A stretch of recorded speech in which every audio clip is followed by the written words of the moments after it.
ग्रामचिचारी येथील पाण्याची टाकीवर वीज होऊन नुकसान। नवीन टाकी बांधकाम करण्याची गावकऱ्यांची मागणी। गावकऱ्यांचे तहसीलदार टोपे संग्रामपूर यांना निवेदन सादर।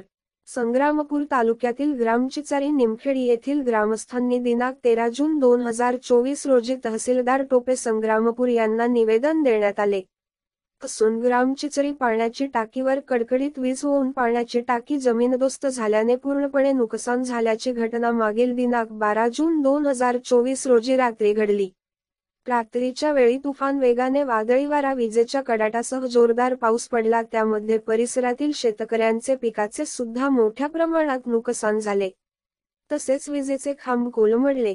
त्यातच जल जीवन मिशन अंतर्गत पाण्याचे टाकीचे बांधकाम प्रगतीत चालू असलेल्या टाकीवर वीज पडल्याने टाकी जमीनदोस्त झाल्याने पूर्णपणे नुकसान झाले असल्याचे टाकी शेजारी राहणारे बालू मोरे व बहादूर सुरतने यांनी प्रत्यक्ष अनुभव घेता आपला व आपल्या परिवारास जीव वाचवण्यासाठी प्रयत्न केले। तसेच त्यातच गावातील नागरिकांनी नवीन टाकी बांधकाम करण्याची मागणी तहसीलदार टोपे संग्रामपूर यांना दिलेल्या निवेदनातून गावकऱ्यांनी केली आहे। निवेदनावर आकांतर मोरे, बहादूर सुरतने, फारुख मोरे यांचे सह 36 लोकांच्या सह्या आहेत।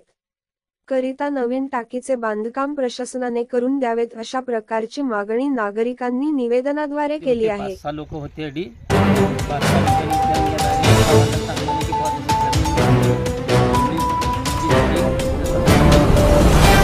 5-6 जण होती विचारून घ्यायला।